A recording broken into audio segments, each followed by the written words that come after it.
Bismillahirrahmanirrahim. Assalamualaikum warahmatullahi wabarakatuh. Untuk di materi yang pertama, yaitu adalah bab 1 tentang surat lamaran pekerjaan. Materi ini adalah untuk kelas 12, yaitu untuk mempersiapkan ketika mereka tidak bisa melanjutkan atau mereka tidak ingin melanjutkan ke jenjang berikutnya, yaitu seperti kuliah. Maka biasanya untuk anak-anak yang tidak melanjutkan kuliah, mereka akan melanjutkan untuk mencari pekerjaan. Nah, untuk mempersiapkannya, makanya di kelas 12 ini terdapatlah tentang surat lamaran pekerjaan yang bertujuan untuk memudahkan anak-anak lulusan SMA, SMK, ataupun tingkat sejajar yang lainnya untuk mendapatkan pekerjaan, untuk mempersiapkan segala sesuatunya ketika bekerja nanti. Mari kita simak ya.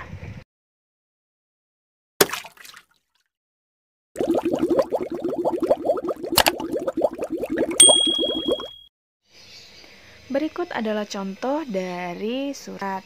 Yang pertama di sebelah kiri itu ada surat yang agak panjang, kemudian di sebelah kanan itu suratnya agak pendek. Kemudian dari isi surat, apa yang membedakannya? Kalau yang di sebelah kiri situ suratnya agak panjang. Kemudian yang di sebelah kanan di situ suratnya itu agak pendek. Kemudian dari segi bahasa, apa yang membedakannya? Pertama, kalau yang di sebelah kiri itu menggunakan bahasa yang formal. Kalau misalnya di sebelah kanan itu menggunakan bahasa yang non formal, ataupun bisa juga bahasa sehari-hari. Kemudian dari segi sistematika, apa yang membedakannya? Pertama, kalau dari segi sistematika, coba dilihat yang sebelah kiri, di situ ada contoh untuk seperti kepala surat, tanggal, kemudian identitas diri, ada isi, kemudian penutup, lalu tanda tangan. Kemudian kalau untuk yang di sebelah kanan, di situ juga sama-sama ada tanggalnya, ada pembuatan suratnya, kemudian diperuntukkan untuk siapa suratnya, tetapi di sini tidak ada salam pembuka, dan kemudian isinya juga ada. Terus untuk salam penutup juga tidak ada tanda tangan. Nah, bedanya di situ. Kalau dia surat yang formal, maka akan memuat tanda tangan. Kalau dia itu surat pribadi ataupun non formal, berarti tidak akan ada tanda tangan dan juga tidak ada kop surat, kemudian identitas diri, kemudian alamat surat, itu semuanya tidak ada. Jadi kalau memang surat pribadi itu adalah surat dari per orang ke orang lain tanpa memperhatikan kayak susunan ataupun kaidah yang ada. Jadi hanya pembuka, isi, penutup, itu selesai, sudah termasuk surat pribadi. Tapi kalau untuk surat formal, dia harus memuat semua sistematikanya. Kita masuk kepada critical thinking. A. Mengidentifikasi isi dan sistematika surat lamaran pekerjaan. Setelah mempelajari materi ini, maka diharapkan kamu bisa menentukan isi dan sistematika dalam surat lamaran pekerjaan dan menemukan hal-hal penting dalam surat lamaran pekerjaan. Jadi tidak hanya mengetahui suratnya itu, surat lamaran pekerjaan itu yang banyak misalnya. Tidak, tapi juga kita harus bisa menentukan isi, sistematikanya, dan juga hal-hal penting yang terdapat di dalam surat, sehingga ketika kamu membuat surat tersebut, kamu mengetahui yang mana sih surat yang baik ataupun tidak, atau yang mana surat yang bagus ataupun tidak. Kita masuk kepada sistematika surat. Yang pertama adalah tempat dan tanggal surat, ada di pojok kanan atas, yaitu yang berisi tentang tanggal, bulan, dan juga tahun. Kemudian alamat surat, yaitu menuju kepada yang terhormat, Bapak siapa disebutkan. Kemudian lampiran, itu boleh ada, boleh juga enggak. Lampiran ini kayak berkas-berkasnya itu ada apa aja. Kemudian kalau untuk perihal, ada namanya hal, ada perihal, tapi yang bakunya adalah perihal, yaitu mengenai surat tersebut. Kalau ini surat lamaran, berarti surat lamaran pekerjaan. Kemudian salam pembuka, yaitu dengan hormat. Kemudian pembuka barulah berdasarkan dengan ini, itu sudah masuk ke dalam isi. Yang bagian awal pembukaan. Kemudian kalau isi itu ada di bagian tengah, yaitu seperti nama, tempat. Nah, sebenarnya kalau untuk penulisan nama, tempat, kemudian alamat itu harus huruf kecil karena mereka itu masih bagian ke dalam tengah-tengah surat. Jadi tidak boleh ditulis menggunakan huruf besar. Kemudian bagian penutup yaitu diisi dengan demikianlah surat lamaran ini saya sampaikan. Nanti di situ akan ada harapan-harapan. Kemudian tanda tangan. Salam penutup dulu. Salam penutup berarti dengan hormat siapa. Kemudian salam penutup biasanya itu waalaikumsalam. Kalau misalnya dia muslim ataupun Kalau dia itu non-muslim, ucapan terima kasih. Kemudian nama terang, yaitu nama si pembuat surat. Kemudian ada namanya tembusan. Tembusan itu seperti referensi orang-orang ataupun pejabat yang kamu kirimi surat.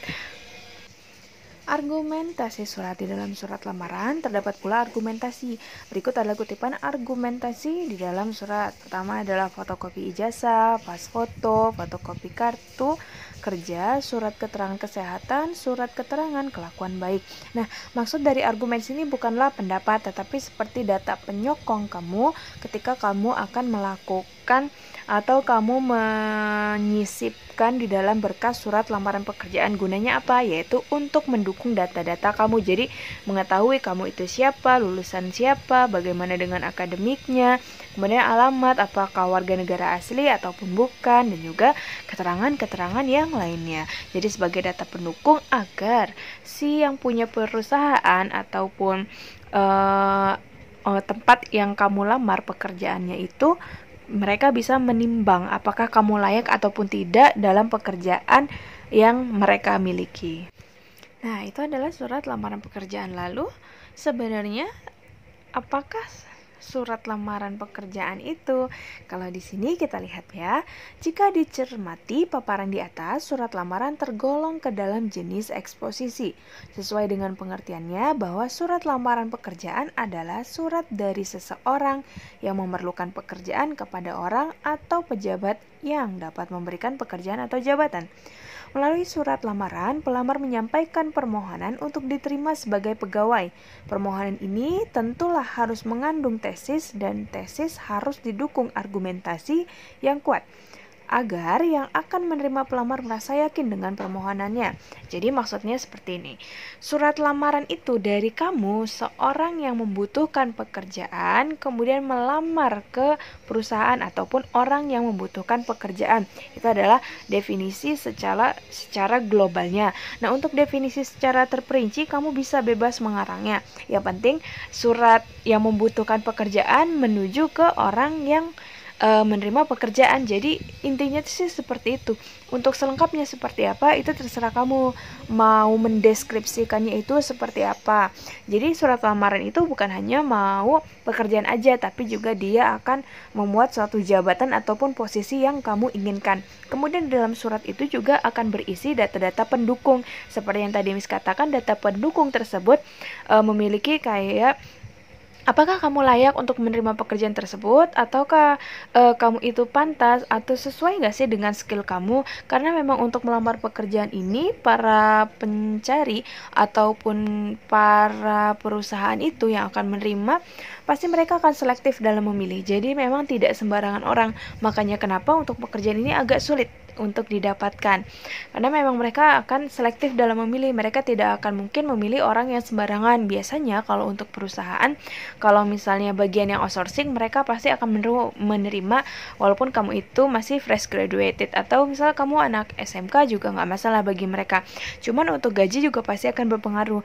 Jadi semakin tinggi pengalaman kamu, semakin banyak pengalaman kamu, pendidikan kamu, nah pekerjaan kamu pun juga akan mendukung.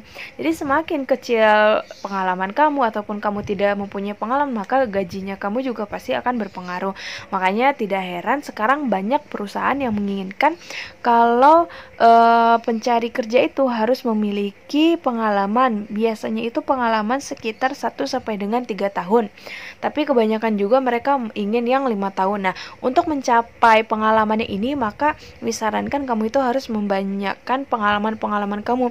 Kerja apapun ya nggak masalah, yang penting kamu itu mendapatkan pekerjaan yang halal dan juga sesuai dengan bidang kamu. Tapi kalau misalnya tidak sesuai juga ya nggak apa-apa, dibanyakin dulu aja pengalaman. Nanti semakin banyaknya pengalaman berarti akan semakin kaya diri kamu tentang pengalaman-pengalaman yang sudah kamu lewati sebelumnya untuk menuju ke jabatan atau posisi yang besar.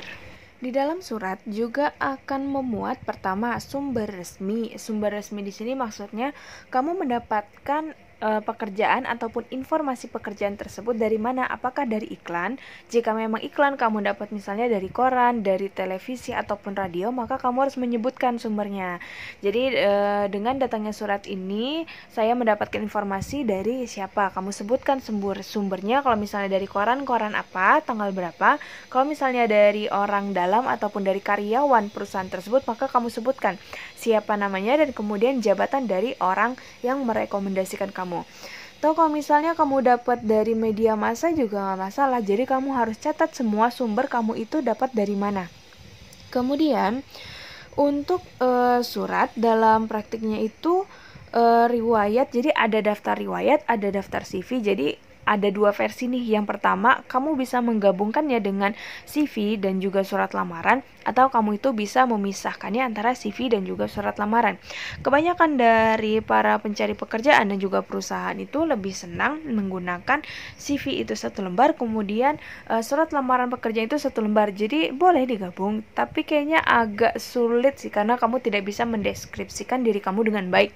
Karena memang dari CV itu akan tertuang kayak kamu itu lahir kapan, agamanya, lulusannya, kemudian sekolah kamu apa aja dari SD sampai dengan kamu kuliah, terus pengalaman kamu itu apa, kemudian sertifikat yang kamu punya itu apa, semua itu akan tertuang di dalam CV. Kalau untuk di surat lamaran pekerjaan itu agak susah, karena memang untuk surat lamaran pekerjaan itu tidak boleh sampai 2 lembar, tapi hanya 1 halaman. Kemudian semuanya itu harus memuat tentang fakta, karena apa yang kamu sampaikan itu haruslah benar dengan apa yang kamu alami. Ya mereka mungkin tidak akan mengecek kayak pengalaman kamu ini, pengalaman kamu itu, enggak. Tapi mungkin akan lebih mengecek dari skillnya kamu. Jadi untuk di surat itu adalah merupakan gambaran siapa sih diri kamu dan sebagus apa diri kamu, sekaya apa diri kamu. Kemudian akan dibuktikanlah menjadi kinerjanya kamu ketika kamu sudah diterima. Jadi semuanya itu adalah pertimbangan bagi pihak perusahaan untuk mempertimbangkan apakah kamu layak ataupun tidak ketika berada di perusahaan tersebut. Bagian-bagian surat yang pertama, jadi di sini Miss kasih contoh tentang sama sih seperti surat yang tadi di awal sudah Miss tunjukkan. Di sini hanyalah pembagian, jadi tempat tanggal lahir itu tulisannya kayak gimana, kemudian lampirannya itu seperti apa, alamat surat, salam pembuka, kemudian linear juga isi. Nanti coba kamu lihat, kamu pahami isi dari suratnya ya.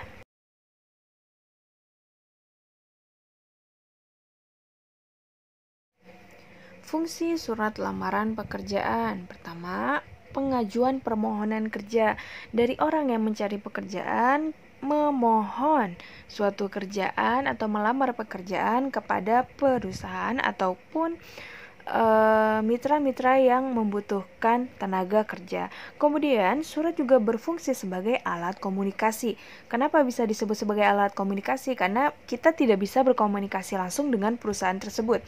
Maka melaluilah surat pekerjaan ini kita mendefinisikan diri kita itu siapa, kita menceritakan diri kita itu siapa. Jadi untuk di surat lamaran pekerja ini akan memuat tentang data diri, nama, alamat, email, nomor telepon, kemudian ijazah. Di sini akan memuat kamu itu lulusan dari mana, kemudian nilai kamu itu berapa, riwayat hidup seberapa banyak pengalaman kamu lulusan mana aja, sertifikat yang kamu punya itu apa, kamu itu punya skill apa aja, semua tertuang. Kemudian untuk foto KTP adalah hal yang sangat penting untuk mengetahui apakah kamu warga Indonesia ataupun kamu bukan.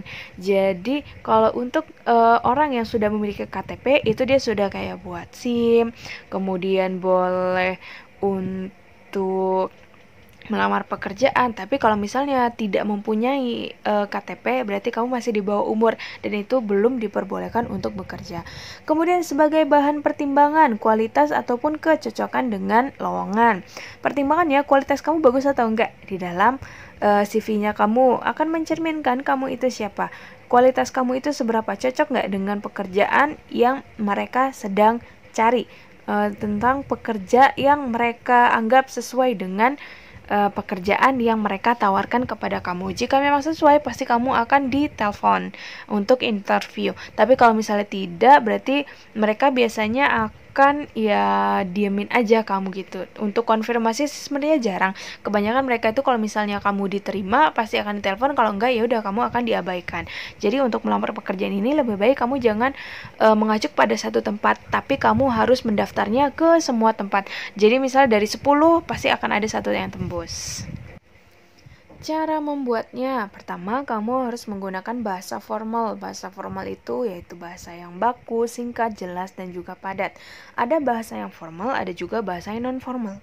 Untuk bahasa yang formal itu adalah bahasa yang digunakan dalam forum-forum resmi seperti seminar, kemudian di dalam kelas, kemudian di dalam akademik, terlebih untuk bagian pendidikan ataupun keperusahaan. Nah, sementara itu untuk bahasa yang non formal itu lebih kepada bahasa percakapan sehari-hari yang kita itu bisa bicara enggak lah ya. Nah, kata enggak itu sebenarnya adalah bahasa yang non formal. Kalau bahasa formalnya itu adalah tidak. Jadi kecakapan bahasa juga dinilai dalam surat lamaran ini. Kemudian kalimat padat dan juga jelas. Karena di dalam surat ini hanya terdapat satu lembar, maka kita tidak bisa mendeskripsikan diri kita itu panjang kali lebar ataupun secara detail ataupun terperinci, enggak. Jadi hanya beberapa bagian yang penting saja yang akan kamu jelaskan di dalam surat. Kemudian untuk penulisan, biasanya perusahaan itu lebih suka menggunakan tulisan tangan ketimbang dari komputer. Cuma memang kebanyakan pelamar itu memberikan tulisan itu dari komputer, yaitu berupa pengetikan. Kenapa para perusahaan itu lebih suka untuk tulisan tangan? Karena dari tulisan tangan itu akan terlihat kamu itu tipe orang yang seperti apa. Misalnya nih, kalau tulisan kamu miring ke kiri, biasanya itu mereka akan mendefinisikan sebagai orang yang selalu terkait dengan masa lalu, jadi nggak move on. Tapi kalau misalnya untuk yang tulisannya kanan, biasanya dia itu akan berpikiran maju ke depan. Atau kalau misalnya tulisannya kamu itu renggang, berarti kamu itu ansos. Atau misalnya tulisannya kamu rapat, itu berarti kamu orangnya bagus. Jadi ada beberapa tulisan-tulisan seperti itu yang bisa dibaca. Jadi setiap perusahaan itu biasanya mereka memiliki seperti orang-orang psikolog, masih juga kurang tahu kalau dalam tulisan itu disebutnya apa, orang yang meneliti. Kemudian kebersihan surat. Kalau misalnya kamu menulis surat dengan tulisan tangan, biasanya kan kita suka salah nih, kita tip X. Nah, itu nggak boleh. Coretan nggak boleh, tip X nggak boleh, kotor juga nggak boleh. Jadi kalau misalnya kamu salah, kamu harus mengganti kertasnya. Kalau misalnya kamu salah coret juga, kamu harus mengganti kertasnya. Jadi jangan sampai ada tip X, kemudian ada coretan ataupun ada noda-noda yang lain, itu nggak banget, harus dihindari. Kemudian data dirinya itu jelas, dari namanya kamu, alamat, kemudian lulusan. Jadi semua data-data pribadi kamu itu harus jelas dan juga harus sesuai dengan fakta ataupun hal-hal yang berkaitan dengan diri kamu itu harus sesuai dengan apa yang telah kamu alami. Kalau misalnya kamu sekolah di SDA, berarti kamu harus menyebutkan di SDA. Walaupun misalnya kamu nggak suka banget sama sekolah itu, terserah.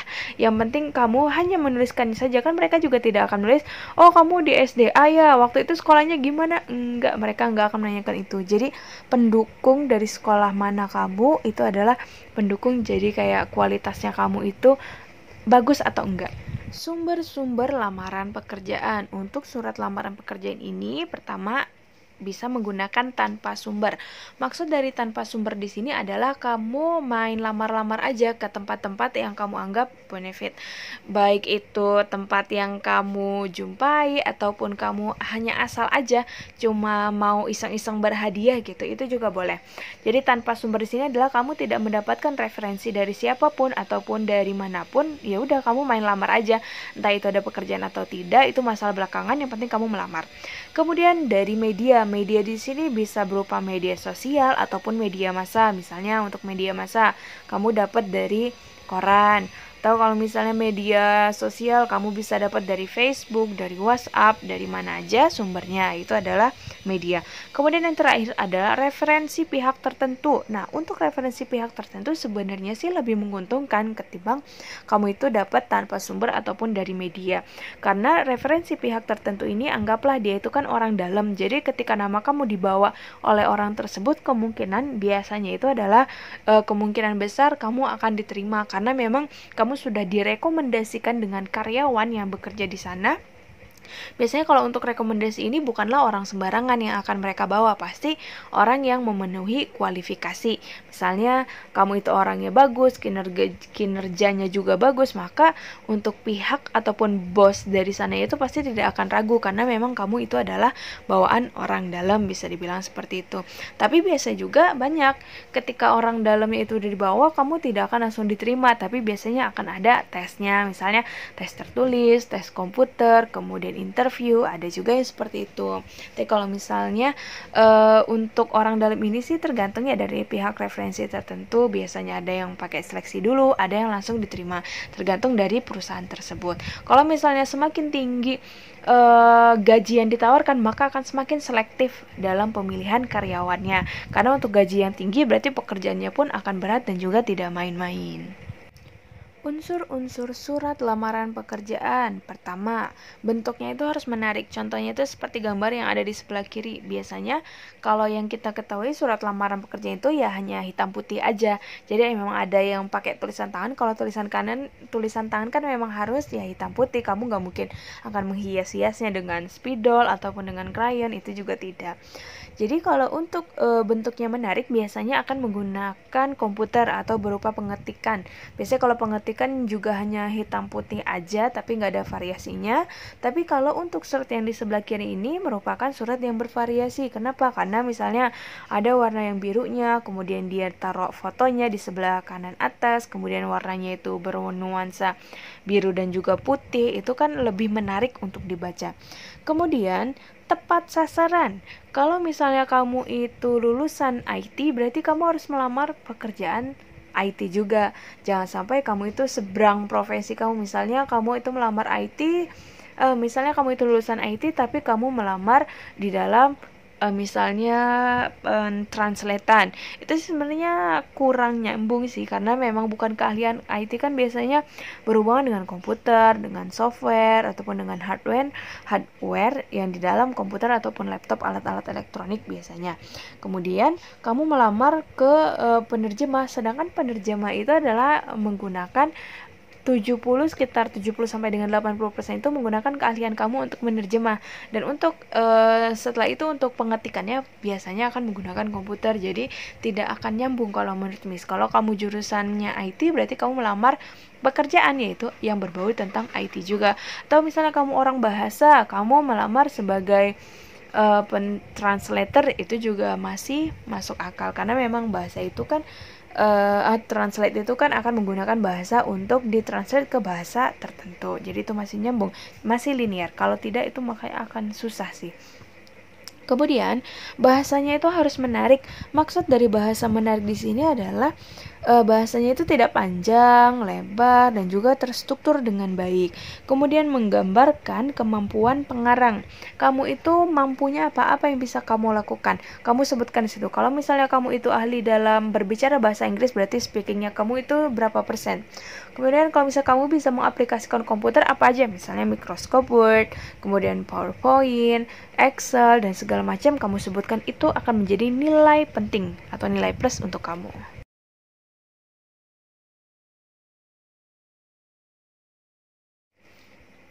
Hal-hal yang harus dicantumkan surat lamaran pekerjaan. Pertama, sumber lamaran.